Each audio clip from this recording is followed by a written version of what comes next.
wabarakatuh. Salam sejahtera untuk kita semua. Selamat siang. Yang saya hormati teman-teman media cetak, elektronik, dan online yang hadir memenuhi undangan kami dari Kaukus Masyarakat Sipil untuk Demokrasi dan Keadilan yang hari ini Senin tanggal 29 November 2021 sengaja mengundang teman-teman semuanya untuk hadir dalam acara konferensi pers kami untuk dalam rangka menanggapi pernyataan Pak Luhut Binsar Panjaitan yang bersedia untuk diaudit perusahaannya dalam konteks masalah PCR yang perlu diketahui oleh teman-teman semuanya bahwa hari-hari ini telah terbongkar keterlibatan dua pejabat tinggi kita, satu Pak Luhut Binsar Panjaitan selaku Menko Maritim dan Investasi, dan juga Pak Erick Thohir selaku Menteri Negara BUMN yang di dalam temuan masyarakat telah terdapat satu tindakan melakukan pembentukan perusahaan PT GSI di mana saham-saham di dalam PT GSI tersebut terdapat perusahaan-perusahaan dari yang bersangkutan, baik perusahaan yang langsung ada namanya Pak Luhut maupun yayasan yang berafiliasi dengan Pak Erick Thohir. Dan banyaknya masukan dan dari masyarakat menanggapi kasus PCR ini telah membuat beberapa reaksi terutama dari Pak Luhut. Salah satunya Pak Luhut menyampaikan bahwa bersedia untuk diaudit, dan untuk itu pada siang hari ini kami menyebut diri sebagai auditor rakyat yang terdiri dari kami yang ada di depan bersama dengan kantor akuntan publik yang sudah bersedia untuk kami tunjuk, dan juga nanti secara formal silakan Pak Luhut tanpa mengeluarkan uang sepeser pun kantor akuntan publiknya akan kami sediakan. Dan bersama-sama dengan kami di sini ada Pak Novel Baswedan bersama dengan teman-teman dari Indonesia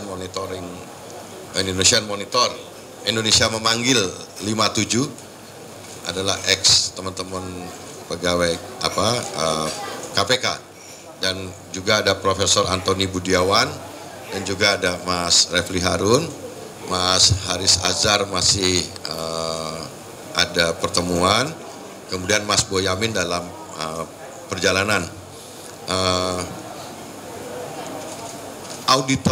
Tim auditor ini kita sebut auditor rakyat, adalah tim audit bersama dengan kantor akuntan publik yang nanti akan melaksanakan sekiranya Pak Luhut bersedia untuk diaudit.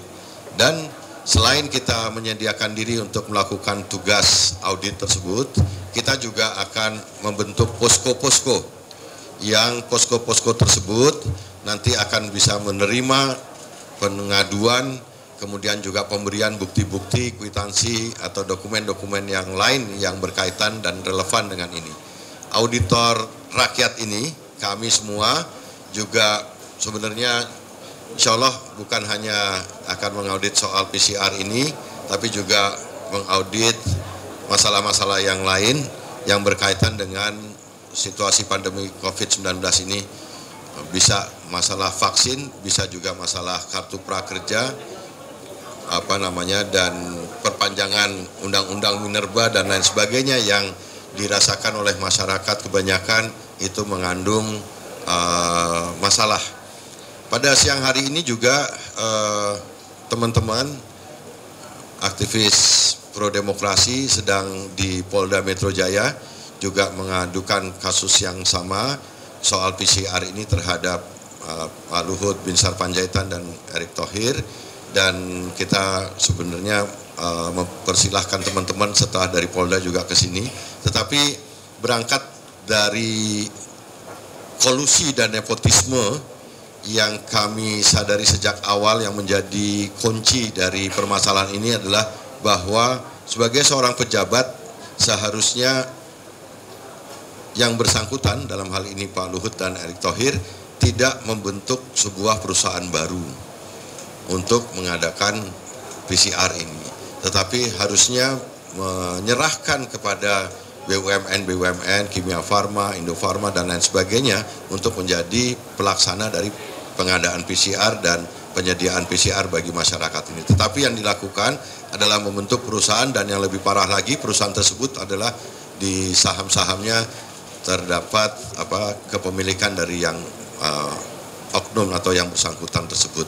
Disinilah sebenarnya ujung pangkal terdapatnya kolusi dan nepotisme yang di dalam Undang-Undang Nomor 28 tahun 1999 bahwa penyelenggara negara yang bebas dari KKN itu tindakan kolusi dan nepotisme bisa dipidanakan. Dan untuk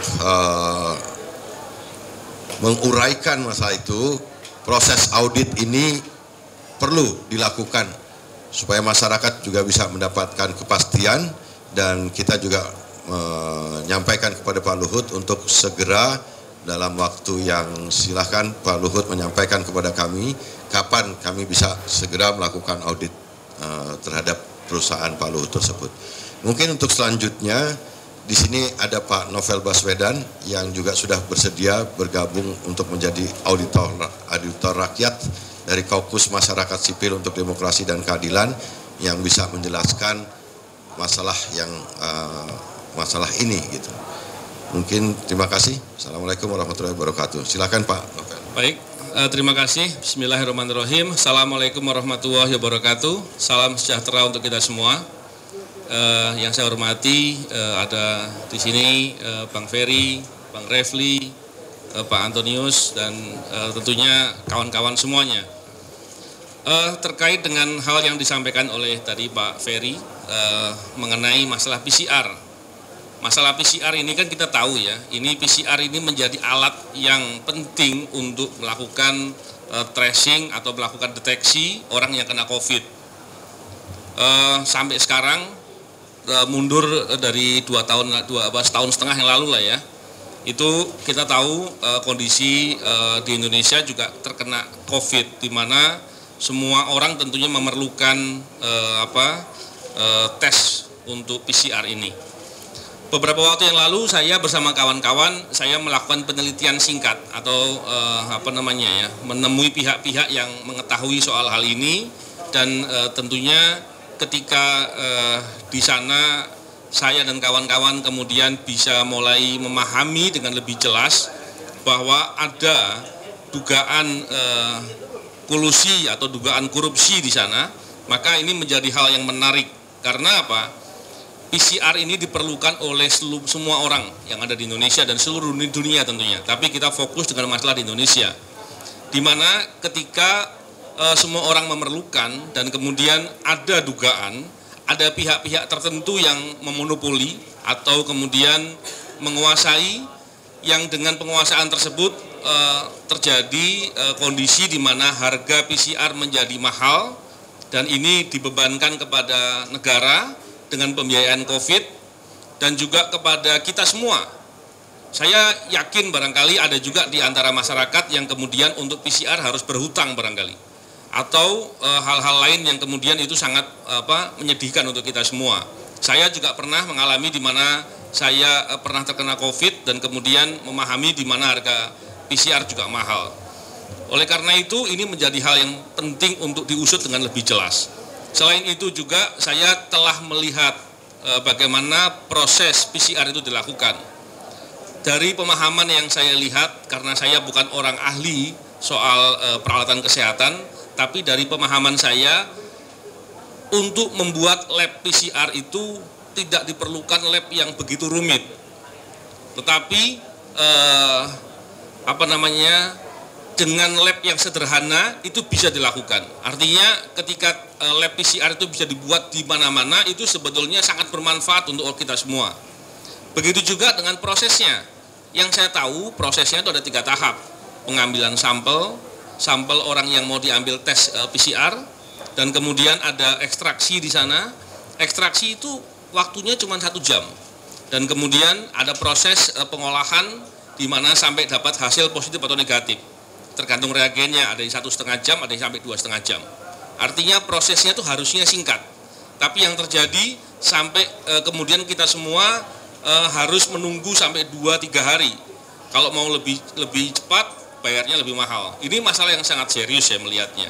Tentunya ketika hal yang seserius, sepenting ini, komoditi yang sepenting ini dikuasai oleh pihak-pihak tertentu saja, dan kemudian diambil keuntungan untuk kepentingan pribadi atau kelompok-kelompok, tentu ini masalah yang sangat serius, bukan dilihat sebagai hal yang sepele. Oleh karena itu ketika saya diberitahu oleh rekan-rekan termasuk Bang Ferry bahwa ada Pak Luhut di sana yang dengan terbuka mempersilahkan untuk diaudit, saya pikir itu suatu kesempatan yang baik. Kita ingin siapapun yang bermain dalam permainan itu diungkap, diusut. Dan ketika ada satu perusahaan yang ada kaitannya dan kemudian membuka diri untuk bisa diaudit, saya kira itu akan menjadi pintu untuk membuka secara keseluruhan. Oleh karena itu, ketika ada tawaran ini, maka saya melihat ini suatu hal yang baik, dan tentunya karena semangat kita untuk memperbaiki segala permasalahan ini, termasuk juga berkeinginan, kita semua tentunya berkeinginan agar orang-orang yang bermain dalam kondisi negara sedang bencana, di mana bencana pandemi COVID sedang menimpa di seluruh dunia, dan orang kemudian tidak peduli dengan masalah hak asasi manusia yang sangat mendasar ini, maka sangat wajar kalau ini harus diusut tuntas dan diungkap. Oleh karena itu kesempatan untuk bisa melakukan audit tentu itu kesempatan yang baik, dan saya dengan kemampuan saya punya pendidikan auditor juga, saya juga seorang mantan penyidik, saya pendidikan hukum, tentunya saya punya kemampuan untuk bisa melakukan analisis dan lain-lain. Saya berkeinginan ikut memberikan sumbangsih untuk bisa bersama-sama mengusut ini. Dan kedepannya tentu negara tidak boleh diam, dan permasalahan ini harus diusut tuntas hingga bila ada kerugian keuangan negara pun harus ditarik kembali, dan semua orang yang berlaku jahat dengan mengambil keuntungan ini harus dimintakan pertanggungjawaban. Mungkin sesederhana dan sesimpel itu yang saya pikirkan, dan saya ingin pola-pola serupa juga bisa diupayakan untuk diusut, karena ini kepentingan kemanusiaan. Ini kepentingan yang paling mendasar bagi masyarakat, dan kondisi begini kalau masih berbuat korupsi, jahatnya itu kuadrat. Jadi saya pikir seperti itu. Terima kasih. Assalamualaikum warahmatullahi wabarakatuh. Jadi kita nih berbagai profesi yang nanti menjadi tim, tetapi secara formal kita juga sudah punya kantor akuntan publik yang akan melaksanakan untuk menjawab tantangannya Pak Luhut itu untuk bersedia di audit. Silakan Pak Antoni. Ya, selamat siang. Sebetulnya ini kalau kita lihat semuanya sudah lengkap oleh Bung Ferry dan Pak Novel diungkapkan bahwa itulah inti esensi dari tes PCR ini, yaitu tes PCR adalah sebetulnya merupakan saat ini sudah merupakan barang publik yang harusnya dikuasai oleh negara dan harganya ditentukan oleh negara. Jadi kemudian harganya sangat tinggi sekali, kita semua dikejutkan karena barang publik ini adalah udah suatu keharusan bahwa kita harus melakukan, kalau kita ada kontak dengan seseorang yang positif, diduga positif virus corona, maka kita wajib untuk melakukan tes. Itu pertama, dan kedua adalah bahwa virus corona itu sudah menjadi menteror kehidupan masyarakat. Begitu kita ada kontak dengan seseorang yang positif virus corona, kita pun akan melakukan tes dengan sukarela dengan harga berapapun. Nah, disinilah dengan harga berapapun seharusnya negara melindungi masyarakat, karena pasal 33 adalah barang publik harus dikuasai negara dan harus sebesar-besarnya demi kemakmuran masyarakat. Nah, di sini yang kita lihat bahwa kita kemudian dikagetkan tiba-tiba bahwa harga PCR dari 3,5 juta, 2,5 juta menjadi 900.000, sekitar 900.000 1 juta, dan bertahan lama sampai kemudian diturunkan menjadi sekitar 500.000 pada 15 Agustus 2021, yaitu sudah berjalan sekitar 15 bulan, hampir sekitar 15 bulan. Nah, jadi kita kemudian dikagetkan dengan 500.000 dan kemudian 2 bulan kemudian, yaitu pada akhir Oktober, itu diturunkan lagi menjadi 300.000. Jadi kita melihat, masyarakat melihat bahwa harga 900.000 ini adalah harga abnormal, yaitu harga yang mengeksploitasi pasar, harga yang mengeksploitasi pasar dan merugikan masyarakat luas. Nah, untuk itu bahwa sangat baik sekali pejabat negara mengatakan bahwa kami melakukan tes PCR ini adalah untuk aktivitas sosial dan siap diaudit. Dan saya rasa untuk mendapatkan kejelasan itu bahwa kita juga harus mendapatkan praduga tidak bersalah, bahwa memang itu digunakan untuk aktivitas sosial. Nah, untuk itu demi kejelasan maka saya lihat bahwa audit ini harus dilaksanakan.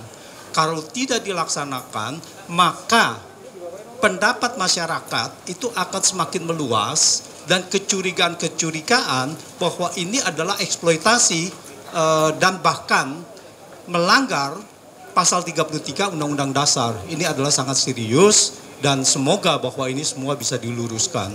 Saya rasa demikian. Terima kasih.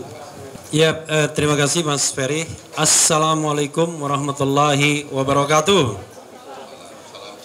Salam cadas. Ini wartawannya nggak ada yang mau jawab salam nih kayaknya ini.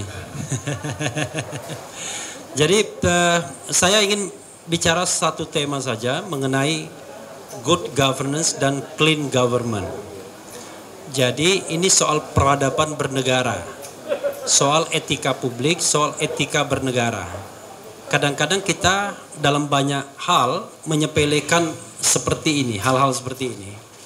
Jadi penyepelean itu misalnya ada yang mengatakan kalau saya terima uang, saya siap mengundurkan diri, ya kan? Ada yang mengatakan kecil, cuma 2,5% dari volume PCR itu. Berapa sih untuk mengatakan bahwa uangnya kecil, ya kan? Yang dihitung oleh Agustinus Edi Kristianto itu paling tidak dalam durasi 7 bulan dengan harga PCR rata-rata 700.000. Jadi dari April 2020 sampai dengan Oktober 2020 itu catatan keuntungan minimalnya itu sudah 391,5 miliar. Coba lihat di Agustinus Edi Kristianto itu. Mungkin bagi sebagian orang itu bukan sebuah keuntungan yang besar. Tapi soalnya kalau kita kaitkan dengan prinsip good governance dan clean government, maka peradaban negara-negara yang sangat menghargai prinsip ini, pejabat yang terlibat pada konflik of interest, benturan kepentingan seperti ini biasanya sudah mengundurkan diri karena ada perasaan malu. Nah, kalau di Indonesia jangankan ada perasaan malu, bahkan keterlibatan itu dikecilkan dan disepelekan seolah-olah nothing. Jadi sekali lagi ini terkait dengan peradaban kita berpemerintahan. Nah, saya berharap ya pejabat yang bersangkutan itu menunjukkan rasa malunya seperti pejabat-pejabat di negara lain, di Jepang misalnya. Kalau zaman dulu malah harakiri, ya kan? Kalaupun tidak, karena bagian dari sebuah sistem pemerintahan kabinet di mana ada penghulunya, maka harusnya presiden yang bertindak untuk memberhentikan. Karena kalau kita kaitkan dengan prinsip good governance dan clean government, ini adalah kesalahan yang sangat-sangat fatal. Kenapa? Karena pengambil kebijakan itu juga melaksanakan bisnis terhadap kebijakan tersebut, baik langsung maupun tidak langsung. Baik melalui perusahaan yang terafiliasi dengannya maupun melalui saudara-saudaranya misalnya. Jadi ini prinsip yang sangat luar biasa dilanggarnya dan bukan perkara yang seharusnya dikecil-kecilkan dan disepele-sepelekan. Itu saja kawan-kawan semua, makasih. Assalamualaikum warahmatullahi wabarakatuh. Kita langsung ke Pak Marwan. Setelah itu kita ada sesi, kalau misalkan teman-teman ada yang mau tanya, silakan. Terima kasih Pak Ferry. Assalamualaikum warahmatullahi wabarakatuh. Selamat siang dan salam sejahtera untuk kita semua. Ada beberapa hal yang perlu diingatkan, diperingatkan kepada penyelenggara negara dan diingatkan kepada publik bahwa isu PCR yang menyangkut keterlibatan penyelenggara negara seperti Menko misalnya dan Menteri ini perlu berpegang kepada undang-undang yang berlaku, dan berlakunya juga itu karena berangkat dari kepentingan bersama melakukan reformasi, yaitu Undang-Undang Nomor 28 tahun 99 tentang penyelenggaraan negara yang bersih dan bebas KKN. Nah, dengan simpang siurnya berita dan pembelaan dari minimal 2 menteri yang sudah sering disebut-sebut, yaitu Pak Luhut dan Erick Thohir, maka sesuai dengan undang-undang itu, daripada ini menjadi isu liar dan bisa juga menimbulkan dianggap sebagai fitnah, maka kita kalau melihat pada undang-undang tadi itu perlu kembali kepada azas yang ada di dalam Undang-Undang 28 itu, yaitu tentang azas misalnya kepastian hukum. Ya, ini kita perlu berpegang ke sana. Jadi ada kepastian hukum, ini tidak lagi bahwa ada tuduhan, di sisi lain pejabat yang diduga terlibat itu terus menyebar informasi seolah-olah tidak terlibat, apalagi mengecilkan kekhawatiran publik itu. Tapi yang jelas saya pernah menyampaikan bahwa mayoritas publik itu sudah tidak percaya terhadap apa yang dijelaskan oleh penyelenggara negara tadi. Nah, supaya ada kepastian hukum, maka memang harus diproses. Jadi azas dalam Undang-Undang 28 tahun 99 itu misalnya ada 7 ya. Ada azas kepastian hukum, azas tertib penyelenggara negara, azas kepentingan umum, azas keterbukaan, azas proporsionalitas, azas profesionalisme, dan azas akuntabilitas. Ini masih berlaku undang-undangnya. Nah, atas dasar inilah saya kira salah satu alasan kita kenapa mengadakan acara seperti ini, untuk supaya ada kepastian hukum. Publik tidak disuguhi dengan informasi sepihak, tapi di sisi lain sebetulnya ada alat untuk menjelaskan yang sebenarnya apa yang terjadi. Maka saya mendukung tadi yang disampaikan oleh Pak Antoni tentang audit. Audit itu bisa dilakukan bagaimana caranya, itu oleh BPK misalnya atau BPKP. Nah, kalau BPK ingin ini diaudit, kita berharap DPR meminta BPK melakukan itu.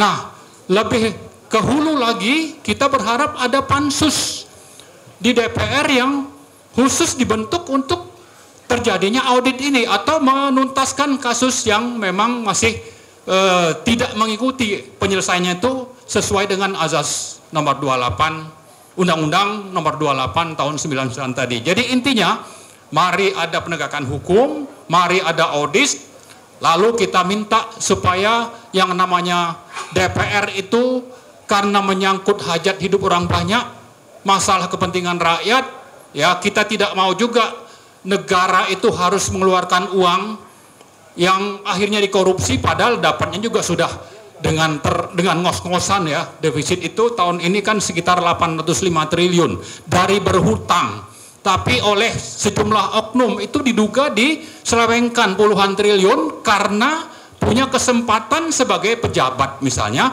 padahal pejabat ini siap untuk dikenakan sanksi misalnya. Kalau itu ada korupsi, maka sanksinya antara 2 sampai 14 tahun. Kalau itu nepotisme, maka sanksinya adalah antara 2 sampai 12 tahun. Nah, di sisi lain kita disuruh menunggu atau sekedar menerima apa yang dijelaskan oleh pejabat-pejabat yang diduga KKN tadi. Nah, kita tidak mau seperti itu. Kita punya penyelenggara negara, salah satunya tadi adalah DPR, maka DPR perlu segera bertindak membentuk pansus, sekaligus meminta yang namanya BPK melakukan audit, sehingga dengan begitu bisa lebih jelas bahwa kalau memang dua pejabat ini tidak salah, itu juga sudah jelas dasarnya. Tapi juga kita ingin ada konsistensi penegakan hukum. Jangan seperti kasus Ahok misalnya, BPK sudah menemukan lebih dari 2 alat bukti, penegak hukumnya tidak melakukan apa-apa. Jangan seperti itu, mentang-mentang takut sama Pak Luhut nantinya misalnya. Tidak ya, jadi rakyat saya kira akan berada di belakang DPR, tuntaskanlah kasus ini, lakukanlah pansus audit, sehingga dengan begitu akan terjadi kesimpulan yang terang benderang. Saya kira itu saja, makasih. Assalamualaikum warahmatullahi wabarakatuh. Siapa yang berbuat dan lain-lain perlu didalami kan. Nah, proses itulah yang diantaranya ketika audit itu bisa dilakukan, itu bisa lebih baik. Tapi tentunya lembaga-lembaga penegak hukum juga punya kewajiban kan, kita tahu. Oleh karena itu hal ini yang disampaikan, harapannya tentunya ketika ingin keterbukaan ya dipersilahkan. Tapi ketika ternyata beliau punya pendapat atau keinginan lain, ya silakan juga, karena konteksnya dalam hal ini kami pun akan terus mengumpulkan informasi dari masyarakat. Dan dalam kondisi tertentu tentunya upaya-upaya class action atau upaya hukum lain untuk membela kepentingan masyarakat itu sepertinya memang penting untuk dilakukan. Bang, jadi saya kira itu ya. Mungkin boleh dirincikan sedikit nggak Bang? Kalau data primer kan nanti akan didapat setelah audit Bang. Cuman kalau data sekunder yang sejauh ini sudah dikumpulkan oleh teman-teman ini ada apa aja sih Bang? Yang tadi disebutkan indikasi korupsi dan korupsinya besar. Tentunya data itu sudah banyak yang dikumpul-kumpulkan ya, informasi sudah banyak. Cuman kan semuanya perlu dikonfirmasi ya. Proses konfirmasi itu diantaranya dengan proses audit itu akan memudahkan. Selain itu tentunya kami juga berkomunikasi dengan banyak pihak, orang-orang yang concern dengan masalah-masalah ini, dan terus mengumpulkan fakta-fakta dan bukti-bukti. Dan saya kira bukti-bukti itu akan kami analisis dan nantinya semoga bisa terkonstruksi dengan jelas sebenarnya apa sih yang terjadi, polanya seperti apa, kenapa kok sampai PCR itu begitu mahal dan harganya bisa jauh daripada perhitungan harga pokok produksi lah kurang lebih kalau dalam produksi ya, dan juga kenapa sih kok sampai bisa begitu lama dan lain-lain. Karena idealnya ya, seandainya ini bukan sekedar ingin mengungkap saja ya, tapi seandainya ke depan ini ada COVID gelombang berikutnya seandainya, dan ternyata proses PCR ini dibikin di daerah-daerah, karena alatnya kan sederhana tuh, kalau dibikin sedemikian rupa dengan mudah, orang akan lebih mudah untuk tes PCR. Dengan harga yang murah tentunya negara juga akan lebih murah untuk bersubsidi. Dan saya kira tracing juga akan memudahkan untuk mengantisipasi agar COVID itu tidak tidak kemudian susah dikendalikan. Jadi saya pikir ini bukan sekedar masalah mengungkap dugaan korupsi, bukan sekedar sebenarnya ya, masyarakat sudah rugi demikian banyak, masalah asasi manusia, tapi juga ke depannya agar praktek-praktek yang begini itu nggak terjadi lagi. Karena mestinya ketika ada monopoli dari pihak-pihak tertentu, itu tanggung jawab dari BUMN untuk bisa masuk, seharusnya ya.